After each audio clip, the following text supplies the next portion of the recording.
अध्याय 1। समुद्र से आया आदमी। नाव नाव नाव। मुझे ठंड लग रही है, ये कहाँ है? मुझे इतनी ठंड को ढूंढना होगा। ओह लिडा, तुम कहाँ हो? मैं तुम्हें कैसे ढूंढ सकता हूँ? मुझे तुम्हें ढूंढना होगा। इतनी ठंड, इतनी ठंड। मुझे नाव पर वापस जाना होगा। ओह लिडा लिडा लिडा। माँ अम्मी, उस आदमी को देखो। क्या आदमी? वह आदमी वहाँ समुद्र के किनारे।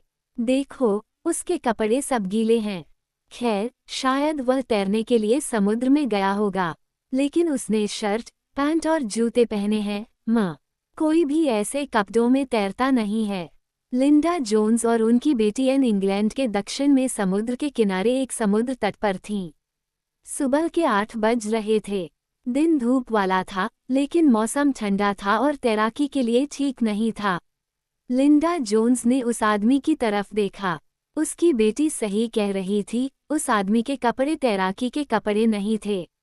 वे गर्मियों के कपड़े भी नहीं थे, वे काम के कपड़े थे। काली पतलून, एक सफ़ेद शर्ट और काले जूते। वह अजीब दिखता है, उसने कहा। लेकिन लोग कभी कभी अजीब चीजें करते हैं, एन। लेकिन मम्मी, शायद वह बीमार है। वह चलने की कोशिश कर रहा है, देखो। उसे कुछ दिक्कत है। छोटी लड़की सही कह रही थी। वह आदमी खड़ा हो गया और समुद्र के किनारे किनारे चलने लगा। लेकिन वह ठीक से नहीं चल पाया। पहले वह समुद्र तट पर चला, फिर नीचे उतरा, समुद्र की ओर। वह गिर गया और फिर उठ खड़ा हुआ। फिर वह समुद्र में चला गया और फिर गिर गया। इस बार वह उठा नहीं। वह वहीं पड़ा रहा, समुद्र में। तुम सही कह रही हो, एन, लिंडा ने कहा। उस आदमी में कुछ गड़बड़ है। तुम यहीं रहो, मैं उसे देखने जा रही हूँ। वह समुद्र तट से नीचे समुद्र की ओर चली गई। वह आदमी उठा नहीं, वह पानी में ही लेटा रहा। लिंडा समुद्र के किनारे खड़ी होकर उसे देखती रही। वह एक लंबा युवक था, लगभग 25 साल का, लंबे काले बालों वाला। उसके कपड़े गीले थे और वह ठंडा लग रहा था। उसका चेहरा बहुत सफ़ेद था, लेकिन उसकी बाईं आंख के ऊपर एक गहरा लाल निशान था। नमस्ते, क्या आप ठीक हैं? लिंडा ने पूछा। आदमी ने उसकी तरफ देखा, लेकिन कुछ नहीं बोला। लिंडा ने फिर कोशिश की। तुम ठंडे लग रहे हो, उसने कहा। क्या तुम्हें मदद की ज़रूरत है? वह आदमी कुछ नहीं बोला। उसने उठने की कोशिश की, लेकिन वह फिर से पानी में गिर गया। ओह प्रिया, उसने कहा। तुम्हें मदद की ज़रूरत है न? उसने अपने जूते उतारे और समुद्र में चली गई। उसने उस आदमी का हाथ थाम लिया। चलो, उसने कहा, खड़े होने की कोशिश करो।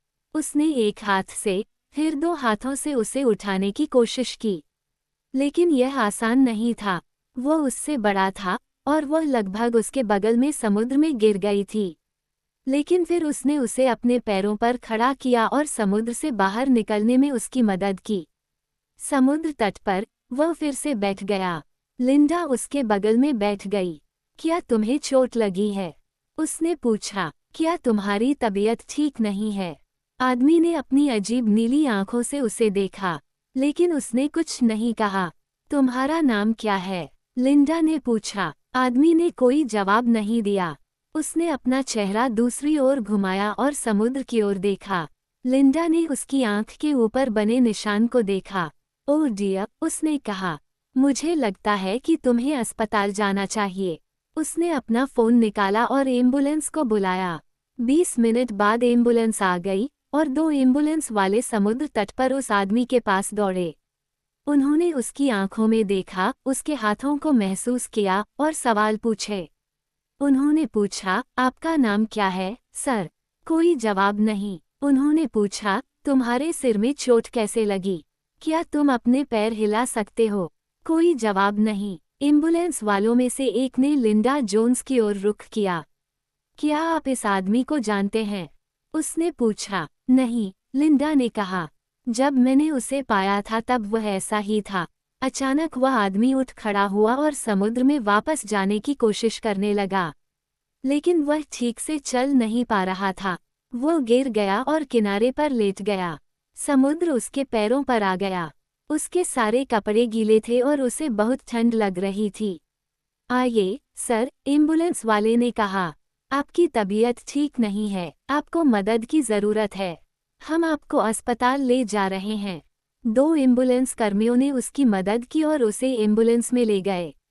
अस्पताल में 2 नर्सों ने उस आदमी के गीले कपड़े उतारे और उसे गर्म बिस्तर पर लिटा दिया। एक युवा डॉक्टर उसे देखने आया। उसने आदमी के चेहरे पर निशान और उसके ठंडे सफ़ेद हाथ देखे। डॉक्टर ने पूछा, तुम्हें क्या हुआ? तुम्हारे सिर में चोट कैसे लगी? आदमी ने अपनी आंखें बंद कर ली और कोई जवाब नहीं दिया। वह कौन है? डॉक्टर ने नर्सों से पूछा। एक नर्स ने कहा, हमें नहीं पता। उसने एम्बुलेंस वालों से बात नहीं की। मैंने उसका नाम पूछा, लेकिन उसने कुछ नहीं बताया। मुझे लगता है कि वह सदमे में है। चलो उसके सिर को फिर से देखते हैं। डॉक्टर ने अपनी उंगलियां सावधानी से उस आदमी के सिर पर फिराईं। उसने कहा, एक और चोट है। यहाँ, बालों के नीचे। देखा, यहाँ किसी चीज ने उसे बहुत जोर से मारा है। डॉक्टर ने उस आदमी के ठंडे हाथ पैर महसूस किए। वह समुद्र में कितनी देर तक रहा, तुम्हें मालूम है? हमें नहीं पता, डॉक्टर। हम उसके बारे में कुछ नहीं जानते, क्योंकि वह बोल नहीं रहा है। ठीक है, ये बाद में हो सकता है। सबसे पहले, हमें उसे गर्म करना चाहिए। उसे बहुत ठंड लग रही है। उसे खूब सारा गर्म पे दें और हर घंटे उसकी जांच करें। उसे सोने दें, लेकिन उसे हमेशा गर्म रखें। कल सुबह उसके सिर पर लगी चोट का स्कैन होना चाहिए। अध्याय 2, वह आदमी जिसका कोई नाम नहीं। मैं कहाँ हूँ? ये सारी रोशनियाँ, इतने सारे लोग सफ़ेद कोट पहने हुए बातें कर रहे हैं। मैं उन्हें सुनना नहीं चाहता, मैं उनकी बातें नहीं समझता। मुझे लिडा को ढूंढना होगा, मुझे उसकी मदद करनी होगी। मैं उसे कैसे ढूंढ सकता हूँ? मैं उसके बिना नहीं रह सकता, मेरी लिडा, मेरी गीत पक्षी। अस्पताल का दिन बहुत जल्दी शुरू होता है। 7 बजे नर्सें उस आदमी को स्कैन के लिए नीचे ले गईं।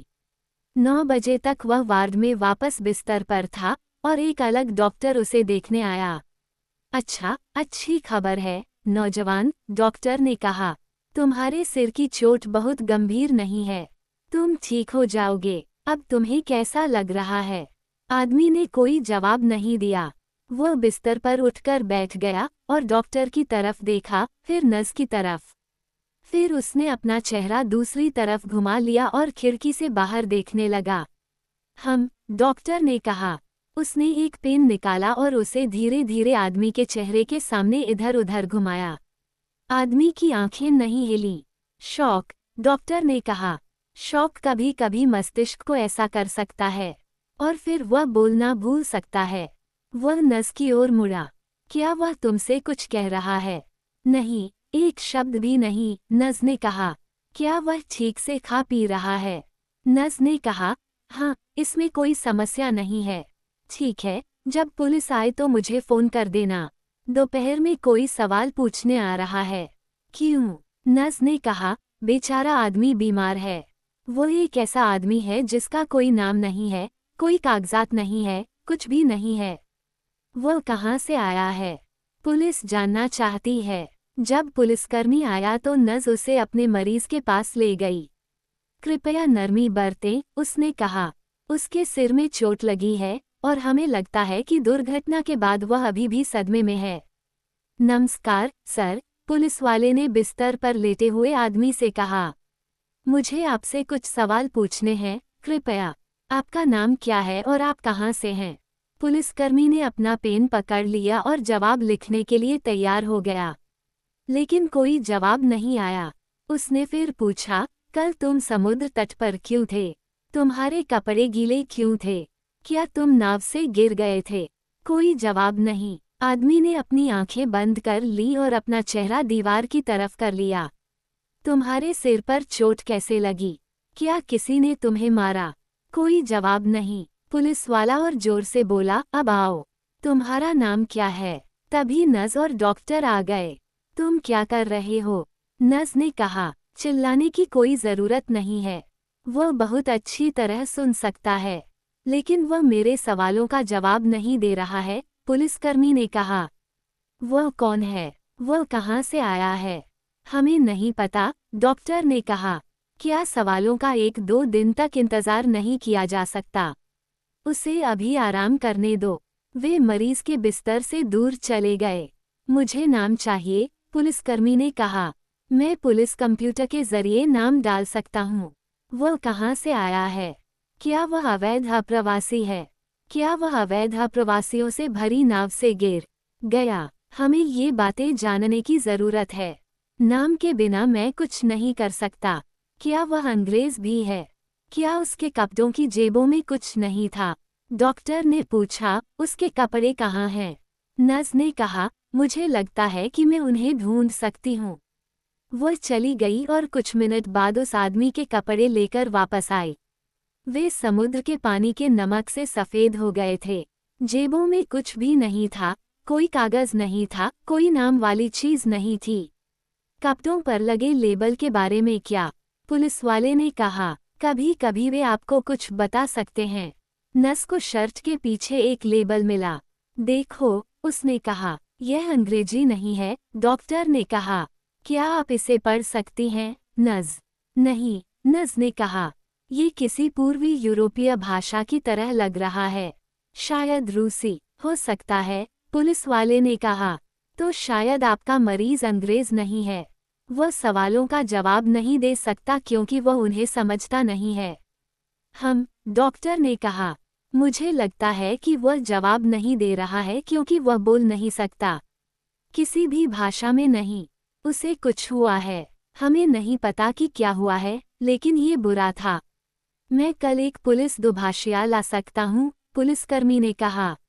वह उस पर कुछ भाषाएं आजमा सकता है।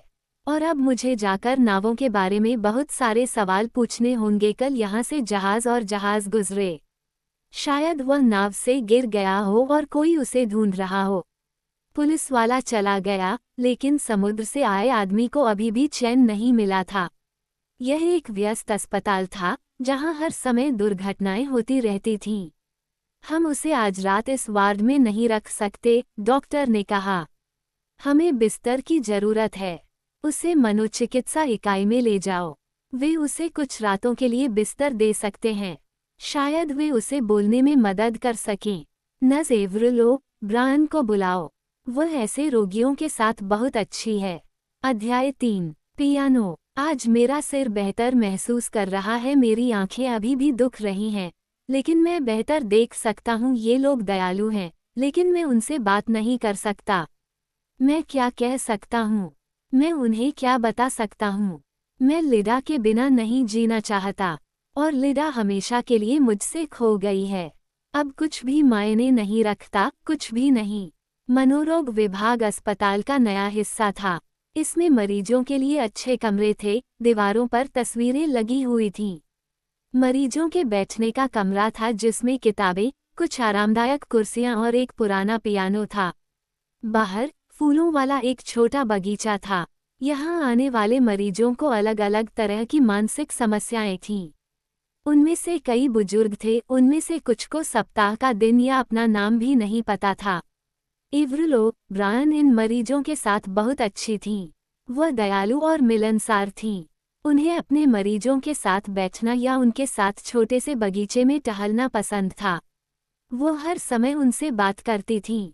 कभी कभी वे जवाब देते थे और कभी कभी नहीं, लेकिन एवरिल को इससे कोई फर्क नहीं पड़ता था।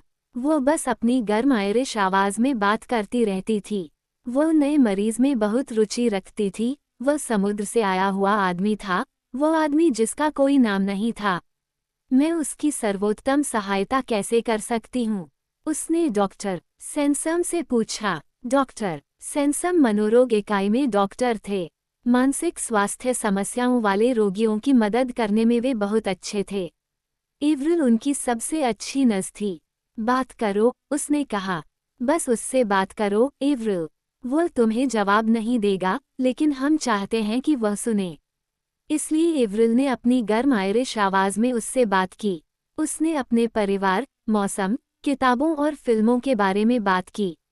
समुद्र से आए आदमी ने कुछ नहीं कहा और उसके किसी भी सवाल का जवाब नहीं दिया, लेकिन वह सुनने लगा और जब एवरिल बात करती तो उसके चेहरे पर नजर रखने लगा। सुबह पुलिस वाला वापस आया। उसके साथ एक लंबी युवती थी जिसके बाल काले थे और चेहरे पर बड़ी मुस्कान थी। हाय, मैं कात्या हूँ, उसने एवरिल से कहा। एवरिल ने आश्चर्य से उसकी ओर देखा। क्या तुम पुलिस में काम करती हो? उसने पूछा। तुम पुलिस जैसी नहीं दिखती। कात्या हंस पड़ी। नहीं, उसने कहा, मैं पूर्वी यूरोपीय भाषाओं की अनुवादक हूँ। मैं अपने लिए काम करती हूँ। पुलिसकर्मी ने कहा, हमारा आम आदमी छुट्टी पर है। जब भी आपको उसकी जरूरत होती है, वह हमेशा छुट्टी पर रहता है। जब ऐसा होता है तो कात्या हमारी मदद करती है। एवरिल उन्हें अपने मरीज के कमरे में ले गई। वह अपने बिस्तर पर लेट गया और उन्हें देखता रहा। लेकिन जब कात्या ने बोलना शुरू किया तो उसने अपनी आंखें बंद कर ली और अपना चेहरा दीवार की ओर कर लिया। कात्या ने 3 या 4 मिनट तक अलग अलग भाषाओं में बात की, लेकिन वह आदमी न तो हिला और न ही अपनी आंखें खोली। कात्या रुकी और पुलिस वाले की तरफ देखने लगी। मैं उसने कहा, माफ करना, बेन। मैंने पोलिश, यूक्रेनी, रूसी और सर्बियाई भाषा में बात करने की कोशिश की। वह बात ही नहीं करना चाहता। लेकिन क्या वह इनमें से कोई भी भाषा समझता था? मुझे नहीं पता। तुम कैसे बता सकती हो? कात्या ने कहा। वो बस आंखें बंद करके बिस्तर पर लेटा हुआ है। उस शर्ट के लेबल के बारे में क्या? पुलिसकर्मी ने पूछा। वो एवरिल की ओर मुड़ा। क्या तुम्हारे पास उसकी शर्ट है? एवरिल को शर्ट मिल गई और उसने उसे कात्या को दिखाया। हाँ, लेबल पर रूसी नाम है, उसने कहा। तो फिर वह रूसी है। पुलिसकर्मी ने खुश होकर कहा। हो सकता है, कात्या ने कहा। लेकिन आप ये शर्ट पोलैंड, लातविया, लंदन में भी पा सकते हैं। ये लेबल सेंट पीटर्सबर्ग में एक प्रसिद्ध शर्ट निर्माता है। अच्छा, इससे कोई मदद नहीं मिलेगी, पुलिस वाले ने कहा। अरे यार, ये बहुत मुश्किल हो रहा है। उसे हमें अपना नाम बताना होगा। मैं उससे फिर अंग्रेजी में बात करने जा रहा हूँ। नहीं, तुम नहीं हो, एवरिल ने कहा। यह मेरा मरीज है और वह स्वस्थ नहीं है। उसे आराम करने, शांत रहने की जरूरत है।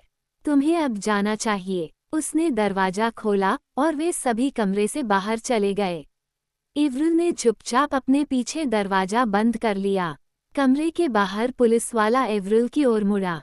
तो अब हम क्या करें, नज? उसने पूछा। रुको, एवरिल ने कहा। ठीक है, लेकिन जब वह बात करना शुरू करे तो मुझे फोन करना, है ना? बेशक, एवरिल ने कहा। वह कात्या की ओर देखकर मुस्कुराई और कात्या ने भी उसे बड़ी मुस्कान दी। बाद में, एवरिल अपने मरीज के कमरे में गई और बिस्तर पर उसके बगल में बैठ गई। उसके हाथ में एक कलम और कुछ कागज थे। सुनो, उसने कहा, तुम मुझसे बात नहीं कर सकते, मुझे ये पता है।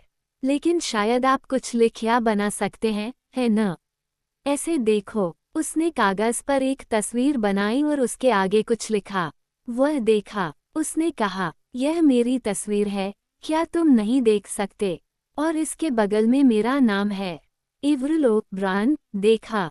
वह हंस पड़ी। यह कोई बहुत अच्छी तस्वीर नहीं है, मैं जानती हूँ, लेकिन आप देख सकते हैं कि यह मैं ही हूँ, है न? उसने उसे कागज और कलम दिया और कहा, अब तुम अपना चित्र बनाओ और उसके बगल में अपना नाम लिखो। फिर वह चुपचाप बैठी रही और देखती रही। आदमी ने उससे कलम और कागज ले लिया, लेकिन काफी देर तक वह चुपचाप बैठा रहा और कुछ नहीं किया। एवरिल ने चेहरे पर दोस्ताना मुस्कान के साथ उसे देखा। चलो, उसने विनम्रता से कहा। तुम ये कर सकते हो। ये कागज है, ये तुम्हें नुकसान नहीं पहुंचा सकता। एक चित्र बनाओ, मेरे लिए ये करो। आदमी ने फिर से कागज को देखा। फिर उसने चित्र बनाना शुरू किया। उसका हाथ तेजी से कागज पर चला। एवरिल चुपचाप बैठी रही और उसे देखती रही। कमरे में बहुत शांति थी और वह कागज पर कलम की आवाज सुन सकती थी। फिर उसने एक और आवाज सुनी। ये रोने की आवाज थी। उसने चित्र बनाना समाप्त किया और ऊपर देखा। उसके चेहरे पर आंसू थे। एवरिल ने उसके हाथ से कागज ले लिया। यह एक पियानो का चित्र था। ये बहुत सुंदर है, उसने कहा। एक पियानो? क्या आपको पियानो संगीत पसंद है? क्या आप पियानो बजाते हैं? शायद। कोई जवाब नहीं। आदमी अपने हाथों को घूरता रहा। उसने एवरिल की तरफ नहीं देखा। एवरिल हंसी। अच्छा, ये तो बढ़िया है, ऐसा ही है। मेरे साथ आओ, नौजवान।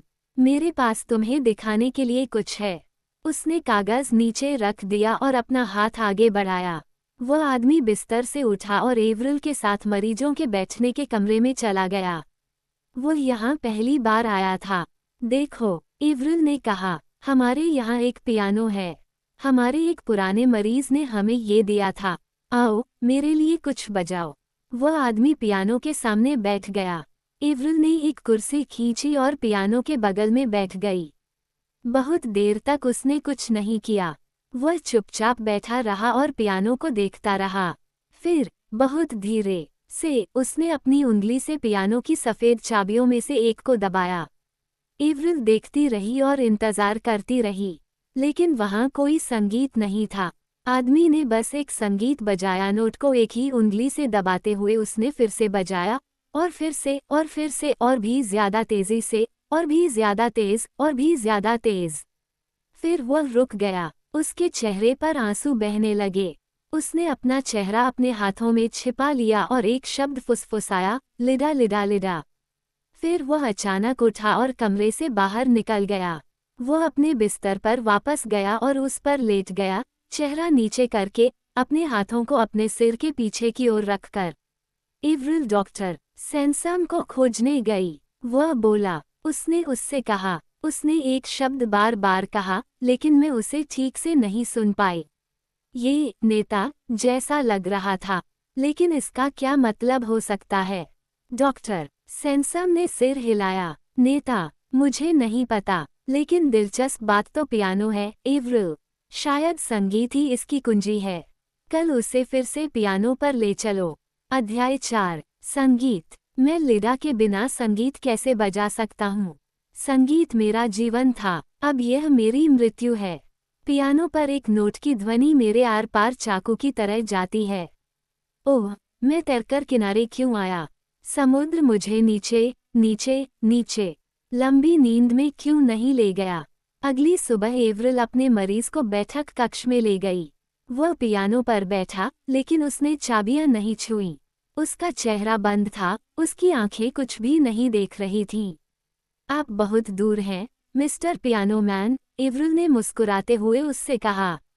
आप अभी कहाँ हैं? क्या आप अपने घर, अपने परिवार के बारे में सोच रहे हैं? कोई जवाब नहीं। एवरिल ने अपने बैग से कुछ तस्वीरें निकालीं। क्या आप मेरे परिवार की कुछ तस्वीरें देखना चाहेंगे, मिस्टर पियानो मैन? उसने कहा, देखिए, ये मेरे पति गैरी हैं। मैंने आपको कल उनके बारे में बताया था। और ये मेरा बेटा रयान है। वो अब 16 साल का है। वो बड़ा लड़का है, मुझसे भी लंबा। उसे फुटबॉल खेलना पसंद है। और ये मेरी बेटी मैरी है। वो 14 साल की है। उसे संगीत पसंद है, वो हर समय इसे सुनती है। एक एक करके उसने पियानो मैन को तस्वीरें दी। उसने उन्हें देखा और फिर उन्हें वापस उसे दे दिया। ओह, यह आपको दिखाने के लिए एक है। ये मैरी है जब वह छोटी थी। मुझे लगता है कि लगभग 8 साल की होगी। वह पियानो सीख रही है, लेकिन उसने 2 साल बाद सीखना बंद कर दिया। बहुत दुख की बात है, मुझे पियानो संगीत सुनना बहुत पसंद है। पियानो वाले ने मैरी की तस्वीर पकड़ी और उसे 1 मिनट तक देखता रहा।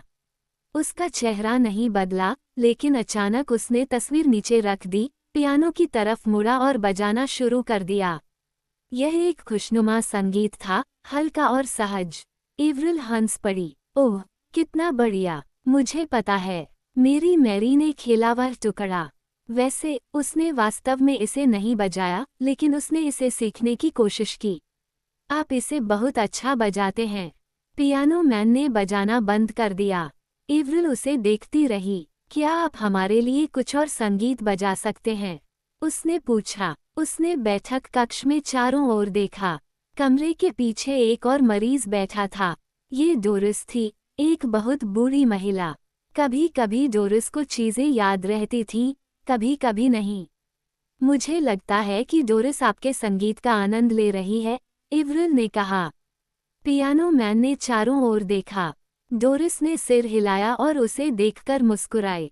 पियानो मैन वापस पियानो की ओर मुड़ा और बजाना शुरू कर दिया। ये संगीत का एक बहुत ही अलग टुकड़ा था, तेज और रोमांचक, रंग और जीवन से भरा हुआ। पियानो मैन की आंखें बंद थीं। उसका शरीर संगीत के साथ हिल रहा था और उसकी उंगलियां कुंजियों पर नाच रही थीं। एवरिल उसके हाथों को देख रही थी। तुम संगीतकार हो, है न? उसने कहा। पियानो वादक। उस दिन पियानो मैन बैठक कक्ष में आता जाता रहा। कभी कभी वह सिर्फ पियानो पर बैठा रहता, कभी तेज, कभी धीमा, कभी उदास संगीत बजाता। फिर वह अपने कमरे में वापस चला जाता और अपने सिर पर हाथ रखकर बिस्तर पर लेट जाता। फिर वापस पियानो पर बैठ जाता। डॉक्टर सैनसम उसे सुनने आए। तुम सही कह रही हो, एवरिल, उन्होंने कहा। वह एक अद्भुत संगीतकार है। संगीत उसके माध्यम से बोल रहा है। बदलाव आ रहा है। उसे अकेला छोड़ दो और इंतजार करो। दोपहर बाद पियानो मैन फिर से पियानो के पास गया और एक नया संगीत बजाना शुरू किया। यह धीमा, बहुत सुंदर संगीत था, एक गीत की तरह। एवरिल कुछ देर उसके साथ बैठी रही, फिर खड़ी हो गई। मत रुको, उसने फुसफुसाते हुए कहा। मुझे कुछ मिनटों के लिए एक और मरीज देखना है। जल्दी ही वापस आऊंगी। वह चुपचाप कमरे से बाहर चली गई। डोरिस अभी भी कमरे के पीछे अपनी कुर्सी पर बैठी थी, मुस्कुरा रही थी और संगीत की धुन पर सिर हिला रही थी। एवरिल 10 मिनट तक दूसरे मरीज के साथ रही, फिर वापस बैठक कक्ष में चली गई। उसने डोरिस की आवाज सुनी।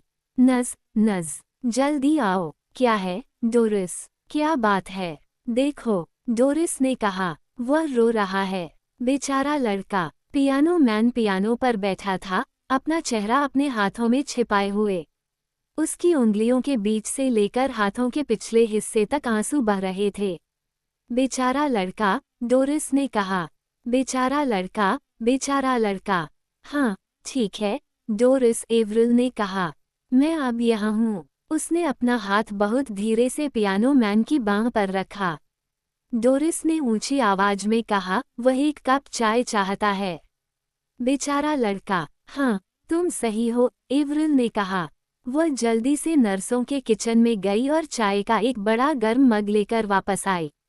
उसने धीरे से पियानो मैन के हाथों को उसके चेहरे से हटाया और उसे चाय का मग दिया।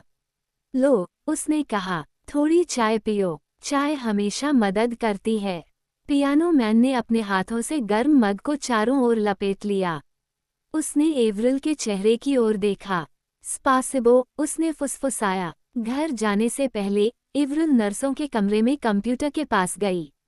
अब वह शब्द क्या था? उसने सोचा। स्पास कुछ स्पेसी। उसने स्पेसिबा की स्पेलिंग आजमाई और गूगल ने तुरंत उसके लिए शब्द ढूंढ लिया। रूसी भाषा में स्पेसिबो का मतलब होता था धन्यवाद।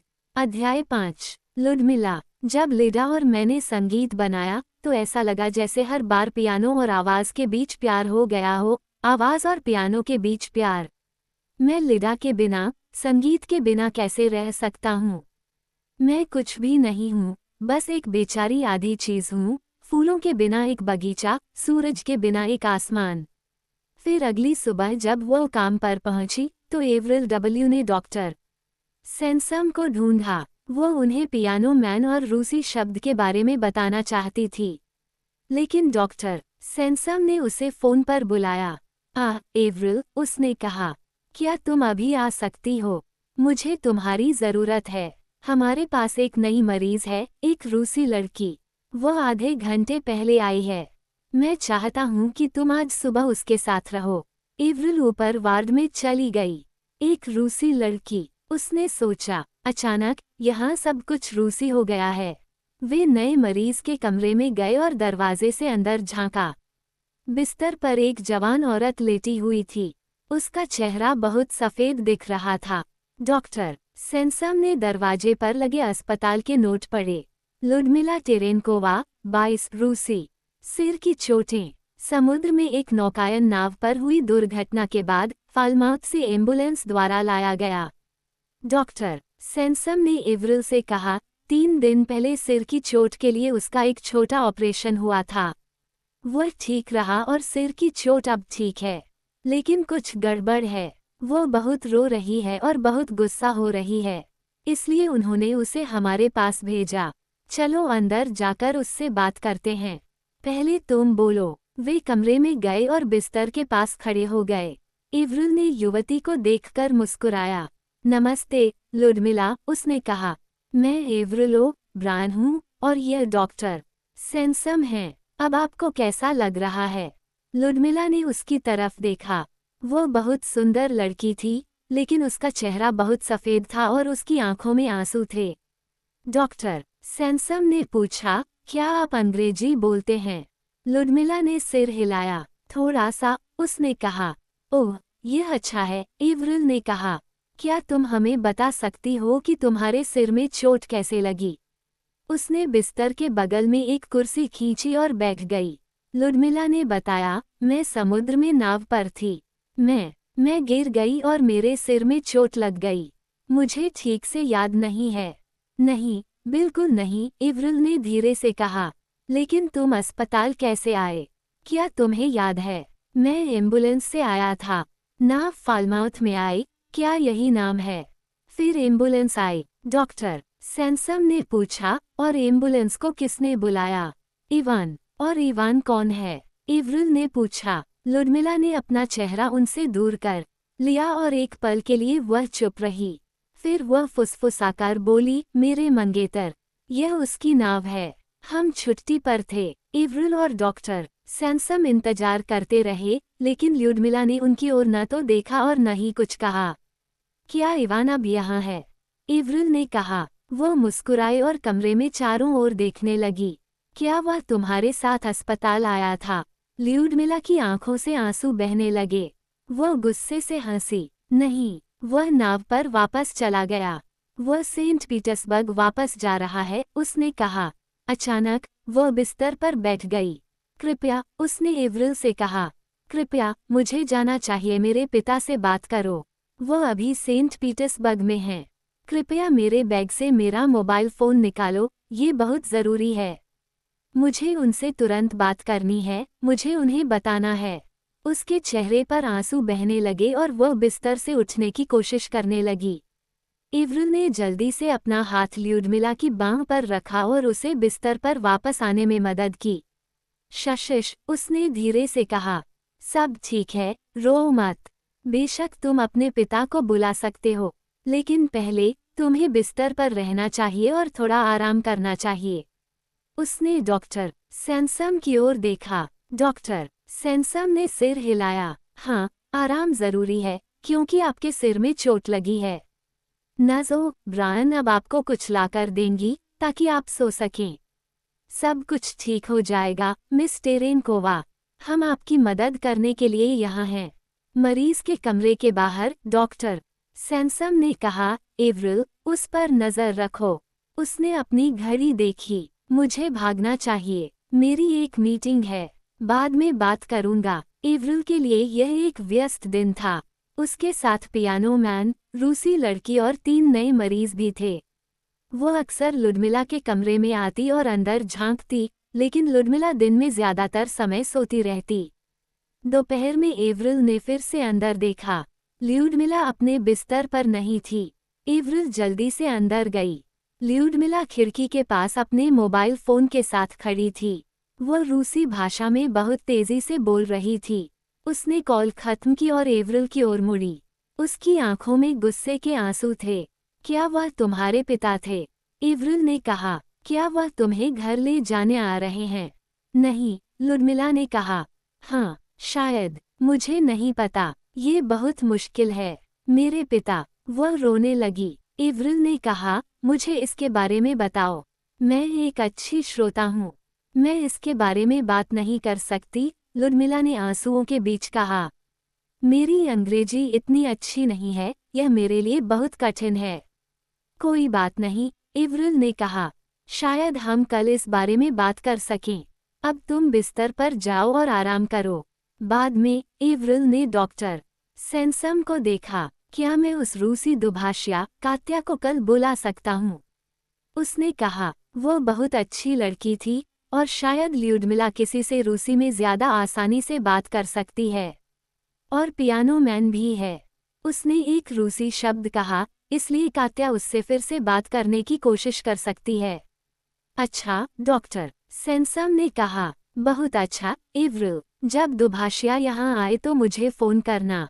मैं आकर सुनना चाहूंगा। अध्याय 6। गीत। संगीत मुझे दुख देता है, लेकिन मैं बजाना बंद नहीं कर सकता। जब मैं बजाता हूँ, तो मैं हर समय उसके बारे में सोचता हूँ। जब मैं नहीं बजाता, तब भी मैं उसके बारे में सोचता हूँ। वो अब कहाँ है? क्या वह संगीत बना रही है? क्या वह सो रही है? क्या वह मेरे बारे में सोच रही है? सुबह ल्यूडमिला अपने मोबाइल फोन पर 1 घंटे से अधिक समय तक रूसी भाषा में बात करती रही और लगातार रोती रही। ये सब क्या है? डॉक्टर सेंसम ने एवरिल से पूछा।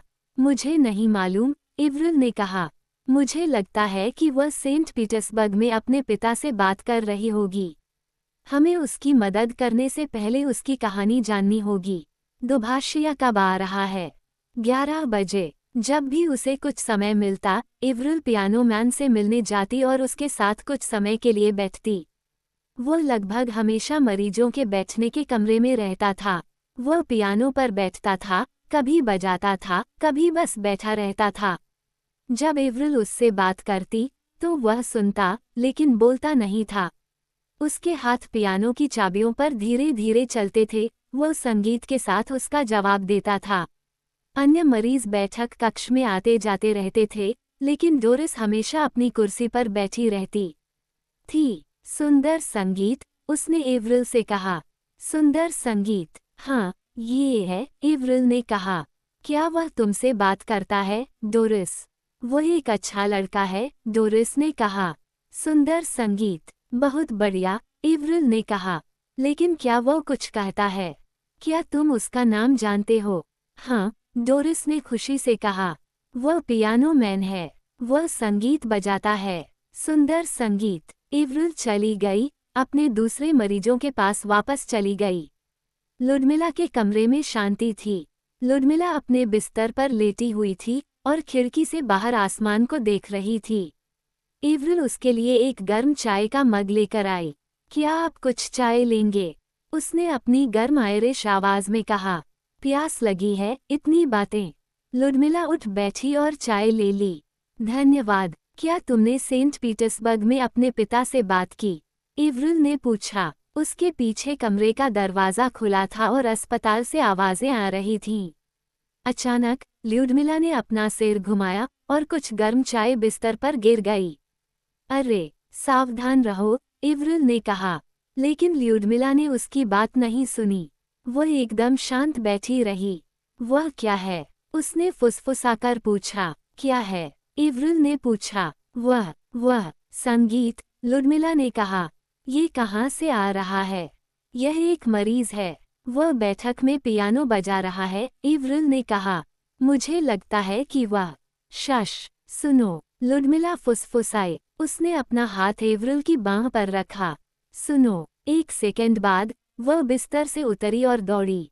वह अपने कमरे से बाहर निकली, दूसरे कमरों से होते हुए अंत में मरीजों के बैठने के कमरे में पहुंची। एवरिल उसके पीछे दौड़ी। रुको, उसने पुकारा। बैठक के दरवाजे पर लुडमिला रुक गई। उसने पियानो पर पियानो मैन को देखा और उसका चेहरा सफेद हो गया। वो खड़ी होकर देखती रही। पियानो वाले ने कुछ सुना और पलट गया।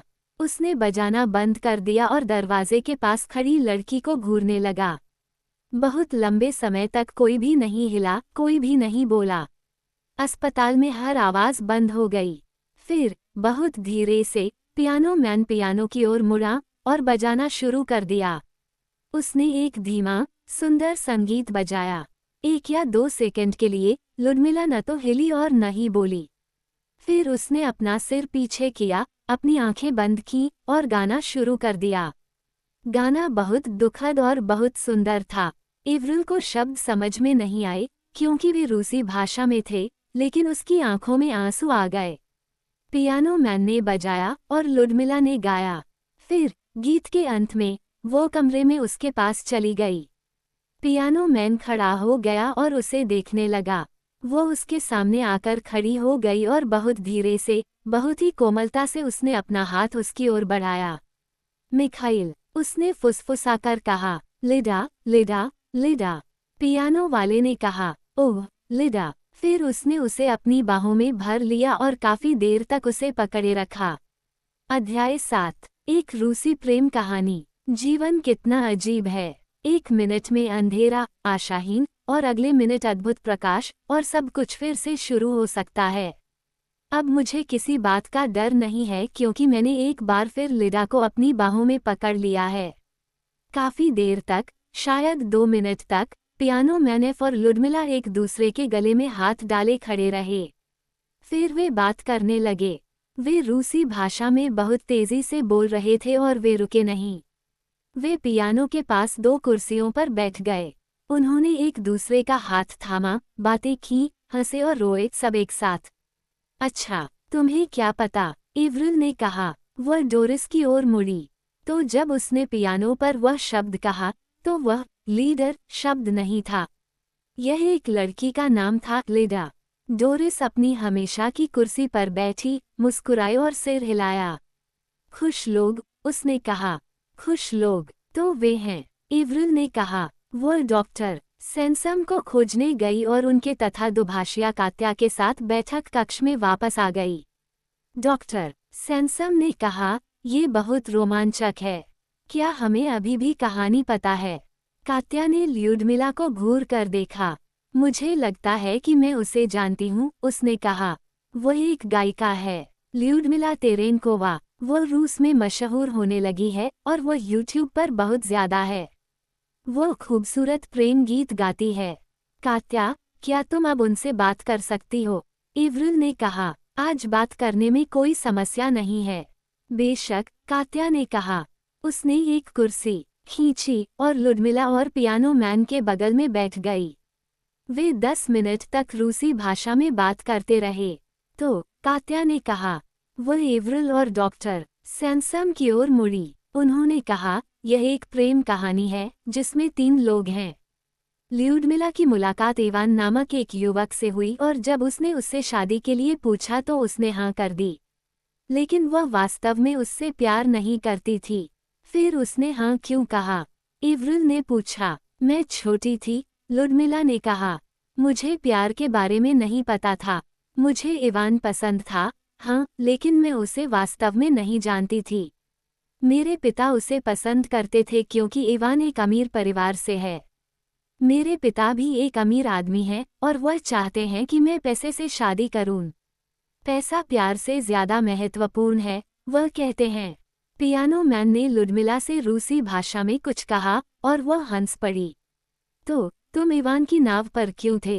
एवरिल ने पूछा। छुट्टियों के लिए, लुडमिला ने कहा। मैं जाना नहीं चाहती थी क्योंकि जब मिखाइल और मैंने साथ काम करना शुरू किया तो सब कुछ बदल गया।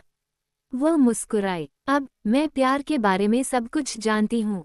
उसने पियानो मैन का हाथ पकड़ा और उससे रूसी भाषा में कुछ कहा। इवान के पास एक महंगी नाव है, कात्या ने बताया। उसे महंगी चीजें पसंद हैं और वह अपनी मंगेतर के लिए एक खूबसूरत युवा गायिका को पसंद करता है। लेकिन वह एक अच्छा आदमी नहीं है और लुडमिला अब ये जानती है। वह उससे डरती है। वह अपने पिता से भी डरती है। मिखाइल, आप देखिए, एक बहुत गरीब परिवार से है और लुडमिला के पिता को ये पसंद नहीं आएगा। इसलिए ये दोनों युवा लोग, जो एक दूसरे से बहुत प्यार करते हैं, बस अपनी समस्या के उत्तर की प्रतीक्षा करते हैं। तो मिखाइल समुद्र तट पर कैसे पहुंचा? एवरिल ने पूछा। मिखाइल एक बहुत अच्छा पियानो वादक है, कात्या ने कहा, और लुडमिला के लिए एक बहुत अच्छा संगीतकार भी है। जब वह गाती है तो वह पियानो बजाता है। लुडमिला कुछ नए गाने सीखना चाहती थी, इसलिए वह मिखाइल को अपने साथ इवान की नाव पर ले गई। तो ये बहुत बड़ी नाव है न? एवरिल ने पूछा। इस पर पियानो भी है। हाँ, ये बहुत अमीर लोग हैं। मैं समझ गया, लेकिन इवान ने इस बारे में क्या सोचा? एवरिल ने हाथ पकड़े हुए लुडमिला और मिखाइल की ओर देखा। मैं एक गायिका हूँ, लुडमिला ने कहा, और बेशक मुझे नए गाने सीखने में मदद के लिए अपने साथी की जरूरत होती है। इसलिए मिखाइल मेरे साथ आता है हर जगह। बेशक, तो क्या हुआ? एवरिल ने पूछा। ये हुआ, लुडमिला ने कहा। वह मिखाइल की ओर मुड़ी, उसे अपनी बाहों में भर लिया और उसे एक लंबा प्यार भरा चुंबन दिया। फिर उसने फिर से एवरिल की ओर देखा। हम नाव के पीछे थे, लेकिन इवान ने हमें देख लिया। वो गुस्से में था, बहुत बहुत गुस्से में। उसने मिखाइल के सिर पर बोतल से वार किया और मिखाइल समुद्र में गिर गया। लुडमिला रुक गई। उसकी आंखों में आंसू थे। मिखाइल ने अपना हाथ उसके गले में डाल दिया। ये बहुत भयानक था, लुडमिला ने कहा। इवान ने नाव नहीं रोकी, उसने मिखाइल की तलाश नहीं की, उसने कुछ नहीं किया। रात हो चुकी थी और मैं मिखाइल को समुद्र में नहीं देख पा रही थी। मैंने पुकारा और पुकारा, लेकिन कोई जवाब नहीं मिला। लुडमिला के चेहरे पर आंसू बह निकले। इवान ने कहा, बहुत बुरा हुआ, यह एक दुर्घटना थी। और मैंने उससे कहा, नहीं, तुम एक हत्यारे हो। फिर उसने मुझे मारा, मेरे सिर पर मारा, और उसके बाद मुझे कुछ भी पता नहीं चला। जब मैंने फिर से अपनी आंखें खोली तो मैं फालमाउथ में था।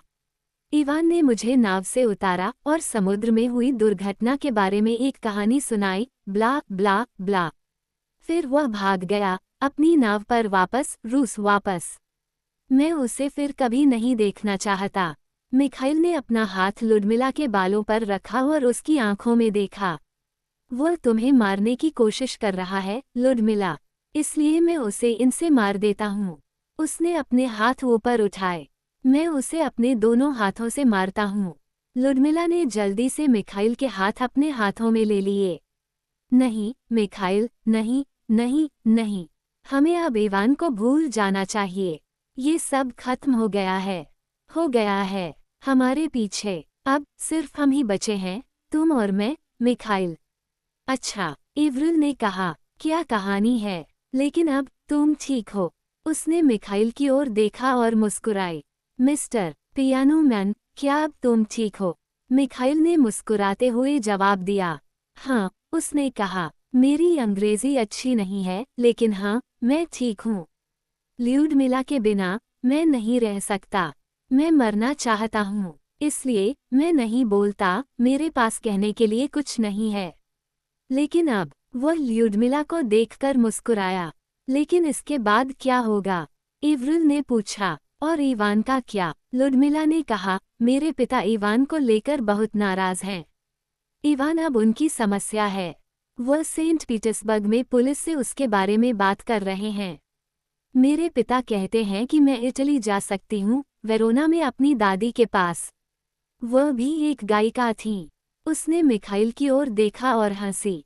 अब मुझे अपने पिता को फ़ोन करना चाहिए और उन्हें मिखाइल के जीवित और स्वस्थ होने के बारे में बताना चाहिए। और मिखाइल मेरे साथ इटली आ सकता है। हाँ, मिखाइल। वहाँ हम संगीत बना सकते हैं, सुंदर संगीत। सुनो, उसने हंसते हुए मिखाइल को पियानो के पास खींच लिया। मिखाइल बैठ गया और बजाने लगा और लुडमिला ने गाना शुरू कर दिया। अचानक कमरा संगीत से भर गया। वहाँ हम संगीत बना सकते हैं, सुंदर संगीत। सुनो।